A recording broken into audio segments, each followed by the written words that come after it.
Somewhere out there among the stars, very, very far from Earth, there shines a dim celestial object of little consequence. Astronomers call it asteroid B612, just another twinkle in the night sky. What astronomers can't see through their telescopes, and would hardly believe if they did, is that this asteroid is inhabited.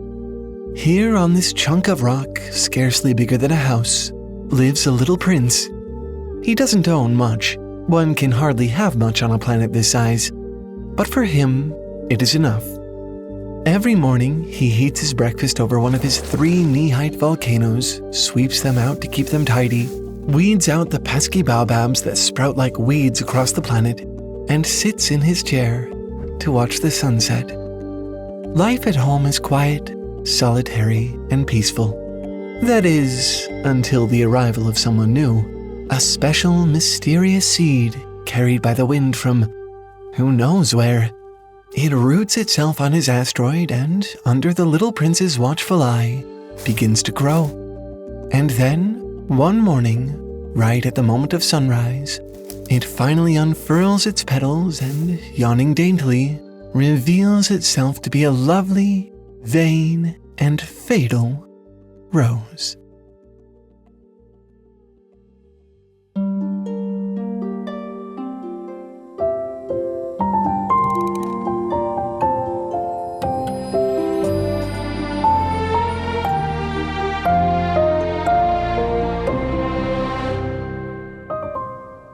Okay, normally we put a little sponsor plug right here. This is where I mention it in passing, so you're not surprised when it comes up later. But this time is very different. Our sponsor for this video isn't trying to sell you anything at all. Not even sort of. They're a non-profit organization called 80,000 Hours, and their entire mission is to help you find the most meaningful, most fulfilling career you possibly can. They've done loads of research for you. They've made guides, podcasts, job listings, everything you could want, all entirely for free, because they believe that when people are doing things that actually matter to them, things that make a real difference in the world becomes a better place far faster. It's still kind of hard to wrap my head around the fact that they're literally paying us to help you get access to this free tool that could change your entire life. But there it is. What a weird, wonderful thing. Please, take this opportunity. Who knows when it will come again? Visit 80000hours.org/TaleFoundry to get started. Our story begins not with the little prince on his little planet so very far away. It begins right here on Earth, with another little boy who wanted to make art. The first piece he ever created looked like this. When he showed it to the grown-ups, he asked whether it frightened them. But far from afraid, they were simply confused. "Why should we be frightened by a hat?" they asked. No one could see his masterpiece for what it so obviously was. A picture of a mighty boa constrictor in the primeval forest, digesting an elephant which it had just swallowed whole. Grown-ups can be surprisingly unperceptive sometimes. They advised him to put aside such silly doodles and focus on important things, arithmetic, grammar, geography, and such. And so, at the age of 6, he put away his crayons. But over the course of the years, as he slowly grew from a child into a grown-up himself, he would still pull out his drawing from time to time when he met someone who seemed clear-sighted and show it to them. This is a hat," they would inevitably say. He never met anyone who saw like him. Not, at least, until he met the little prince. Our little artist has since grown up to be a pilot, and on one of his journeys, his engine gives out, and he finds himself stranded in the Sahara Desert. Isolated and exhausted, he goes to sleep that night beside the wreckage of his plane, but the surprise of hearing an odd little voice speaking above him soon shocks him to his feet. "If you please, draw me a sheep," a boy with golden hair requests. The pilot blinks, trying to recover from the astonishment of seeing that he was not, in fact, alone out here. Moreover, he doesn't know how to draw a sheep. So instead, he draws for the boy the only thing he knows how to draw. To his amazement, the boy takes one look and says, No, this is an elephant inside a boa constrictor. I need a sheep." He tries his best, but he never became much of an artist. "The first sheep he draws is too sickly," says the child. "The second is too old. The third isn't even a sheep. It's a ram. You see yourself, you gave it horns," the boy says. Finally, out of patience, our pilot draws a simple box and tells the boy that the sheep is inside it. Surprisingly, the child accepts the picture, delighted. He has one more question of great concern, though. A sheep can be very useful for eating the troublesome baobab sprouts on his planet, he reasons. But if a sheep can eat baobabs, does that mean it might also eat a rose? This is a bit much for the pilot. On his planet? What does this child plan on doing with this picture of a sheep? At his befuddlement, the boy bursts into a peal of laughter like the ringing of a million lovely little bells. Over the next few days, while the pilot attempts to repair his plane, he slowly learns the tale of this strange boy, the little prince. He tells the pilot about his home, the rock out among the stars, scarcely bigger than a house, the 3 knee-height volcanoes, the pesky baobab sprouts, which he'd had to weed out every day, lest they grow into trees whose roots tear his tiny planet apart. Living on such a small planet is a surprisingly large responsibility, but it also has its advantages. Whenever he's feeling sad, he'd scoot his chair back a few steps, and he'd get to watch the sunset all over again. He'd been content with his little life on his little planet, until, of course, the rose had arrived. That strange seed born on a strange wind into his life. She had quickly become his dearest companion, a friend whom he'd loved, and an endless source of torment. She demanded his constant attention, basking in it luxuriously, and withering pathetically whenever she didn't have it. She'd make him put a screen over her every night to protect her from the drafts, though he suspected she didn't really need it. When she was feeling neglected, she'd cough on purpose to make him feel guilty for turning his attention elsewhere. And though he loved her, the little prince slowly came to feel, with an aching heart, that he would have to leave his little planet to escape her. On his last day, the rose was unusually quiet. She did not cough. She did not ask for her screen. "I've been silly," she said to him. "Of course I love you. It is my fault you have not known it all the while. I ask your forgiveness." But they both knew that it was time for him to leave, and she bid him farewell all the same. And so, taking advantage of a flock of passing birds, he flew away to travel among the stars. The first new planet he came to was a small one, not very far away, in a neighborhood of similar little worlds. It belonged to a king, sitting atop a majestic throne. "Finally, a subject," he shouted as the prince approached. The man reveled for a moment in the regality of having someone to command, but except for him and the king, the prince quickly realized that the planet was empty. This man was the ruler of nothing, king for its own sake. Grown-ups, thought the little prince, are very strange.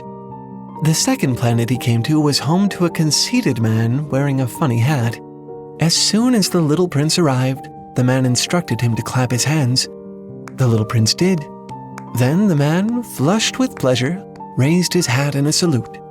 When the little prince inquired as to why he was clapping, the man explained that it was, of course, because the little prince regarded him as the handsomest, best-dressed, richest, most intelligent man on the planet. But he was also the only man on the planet, the little prince pointed out. Grown-ups, he thought, are certainly very strange. The third planet was inhabited by a drunkard, surrounded by bottles. He turned his bleary eyes up at the little prince as he arrived. "Why are you drinking?" asked the little prince. "To forget that I'm ashamed," said the man. "Ashamed of what?" asked the little prince. "Ashamed of drinking." Puzzled and dejected, the little prince went on his way. Grown-ups, he thought, are certainly very, very odd. The fourth planet belonged to a businessman, so occupied with his work that he didn't even look up at the prince's arrival. He was counting the stars. hundreds and hundreds of millions of them. What good does it do you to own the stars? The little prince asked. I own them. What good does it do the stars to be owned by you? The man couldn't answer and returned to his task. Grown-ups, he thought as he went on his way, are certainly altogether extraordinary. The fifth planet was just big enough for a single street lamp and the lamplighter whose business it was to light it. Over time, the planet had begun to turn faster and faster until morning and evening were only 1 minute apart, leaving the poor lamplighter to alternately light and put out the lamp every minute, on repeat, forever. What a funny problem to have. Grown-ups were very strange indeed, but this one didn't seem so ridiculous to the little prince. At least he cared about something other than himself. The sixth planet belonged to a geographer sitting amidst piles of voluminous books. He was documenting the rivers and mountains of distant places. The little prince volunteered some information about his own planet for him to mark down. 3 volcanoes, one of them extinct, and 1 rose. We do not record flowers, said the geographer. The little prince was shocked. Why? He asked. Because they are ephemeral. This troubled the little prince. As he left, it was with a fresh weight of guilt in his heart for leaving his vulnerable, fragile, now ephemeral rose all alone.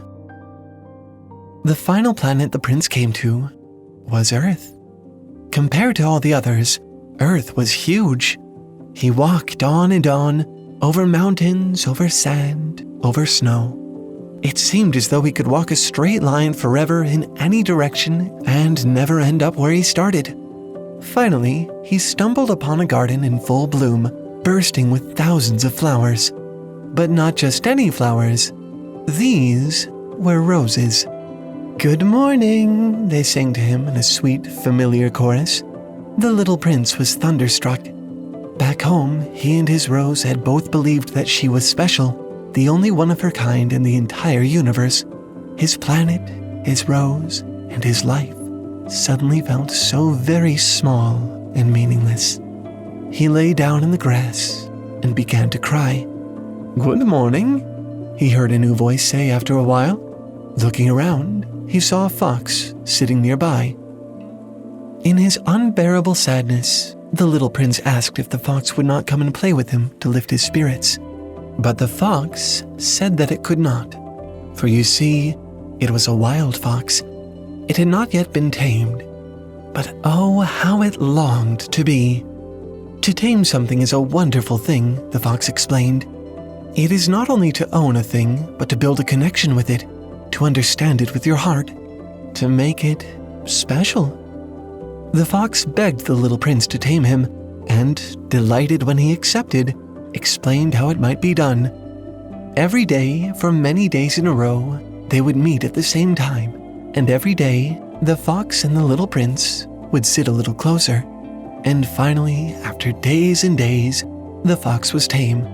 But it could not last forever. When the hour of the prince's departure at last drew near, the fox cried. It was the tameness that brought the tears, but he did not regret it. He told the little prince a secret. It is only with the heart that one can see rightly. What is essential is invisible to the eye. The fox told him to go again to the rose garden.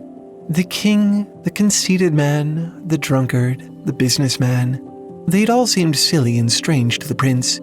But he realized now that he had been blind as well, just like them. When he returned to the rose garden, he did as the fox told him and tried to see with his heart instead of his eyes. And he was no longer sad because he saw then that his rose was unique in all the world. She was his own singular tamed rose, which he had watered and screened and listened to while she grumbled and boasted. All the other thousands of roses in the garden, though identically beautiful, were wild, empty things.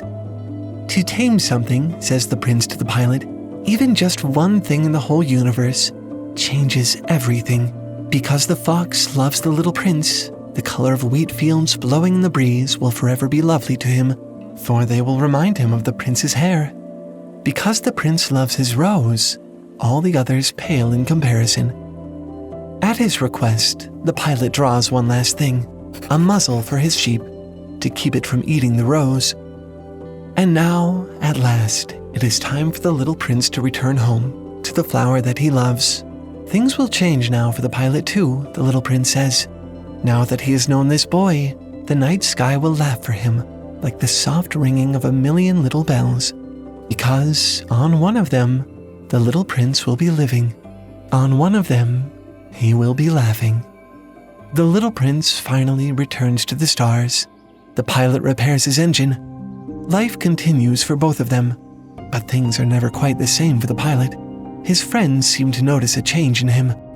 Sometimes they catch him staring up at the stars. He is listening to the stars laugh, only for him. But the story also isn't over for him. It can never be, for, you see, he realizes sometime after the prince's departure, he'd forgot to draw a string on the sheep's muzzle. There would be no way for the little prince to fasten it to the sheep's mouth. So, perhaps the sheep did eat the rose after all. When he thinks about this, it seems as though all the soft laughter turns to tears. Worrying about the possible calamity of a certain sheep eating a certain rose on a tiny, distant asteroid becomes the greatest mystery in the pilot's life. It would seem ridiculous to other grown-ups.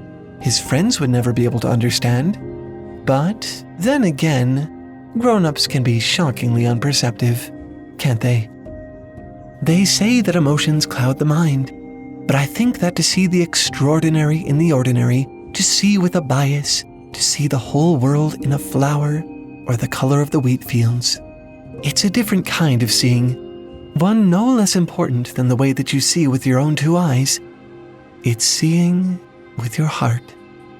Although it requires the patience and effort and vulnerability of taming something or being tamed, although it opens your heart to the possibility of sadness, pain, loss, it is a way to see the world more clearly, a way to see through the world to the parts of it which truly matter. Don't you sometimes feel like a silly adult? In the story, it's easy to scoff at the king or the conceited man or the businessman because, look at them, how silly they are and how short-sighted. But life can trick you into that kind of thing. Working just to make ends meet, getting a whole college degree just so you can make money for the rest of your life and watch it disappear down the black hole of expenses. Most people spend about 80,000 hours of their life just working, doing tasks to get money to pay for the things they need. Don't you wish sometimes that you could just get out of that grind? Spend that time to make a difference in the world? There has to be a way to work your career, earn your bread, and feel like your existence is meaningful at the same time, right? A better way to spend those 80,000 hours? Well, I'm here to tell you that there is. And this is barely a sponsor spot because there's no sell, no product, nothing at all for you to spend your money on. This really is me purely telling you that there's a way to make a real impact on the world and that you really can find work that will allow you to create legitimate change. There are incredible, meaningful jobs out there that you may never even have thought of. And you don't have to go find them on your own or chance upon them, because today, our sponsor is ready to help you. Let me introduce you to 80,000 Hours, a nonprofit organization dedicated to helping you make the most of your 80,000 career hours. They've been doing this for over 10 years, have already helped over 1,000 people find their calling, and have so many resources just waiting for you to lay hold of. With the help of hundreds of experts and academic organizations, they've studied tirelessly to figure out what career paths stand to make the biggest impact on the world, and they've laid out paths to access them as well. Turns out you don't have to be a doctor or a teacher or a charity worker to change lives. Maybe you want to be an AI safety advisor, working in a lab and making sure the robots don't get out of hand. Or maybe you want to make a career out of addressing climate change. No shortage of hands needed there. And if you're still trying to figure out what issues matter most to you personally, where you want to spend your time trying to make an impact, the website is loaded with educational materials as well. From a free guide that they give you right on the landing page of the website, to an incredibly good podcast where they interview experts from every field, to one-on-one calls with impartial advisors who can help you find some career directions that you find promising, this site, it's built to change your life. And I can't stress enough that literally everything they offer is free. Visit 80,000hours.org/TaleFoundry to get started. An absolutely massive thanks to them for giving us the opportunity to tell you about this thing that they've created for you.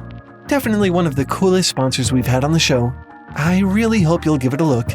Again, that's 80,000hours.org/TaleFoundry. Imagine reclaiming 80,000 hours of your life, turning all that time from mindless labor just to put food on the table to something you feel passionate about, something that changes the world. Anyway, that's all for this one. Thanks for watching and keep making stuff up. I'll see you next week. Bye!